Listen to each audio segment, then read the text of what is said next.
Hi, today I'm going to show you how to show hidden files in Windows 11. If you want to enable this function, you need to click rightmouse button icon with a start, and after that you need to go to settings. Then from the left panel you need to select system settings, and after that you need to scroll down and find here something like for developers. These settings are intended for development use only. We need to open this bookmark, and then you will see here more options. So now we need to find here File Explorer settings. It will let you to adjust these settings for a more developer friendly experience using File Explorer.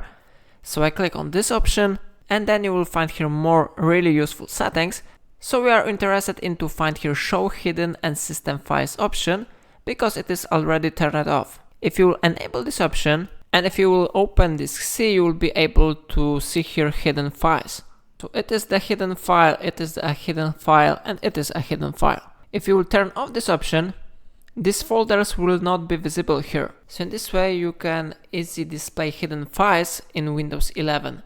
If I helped you, remember to like this tutorial and subscribe my channel. Please let me know in comment if it's of your problem.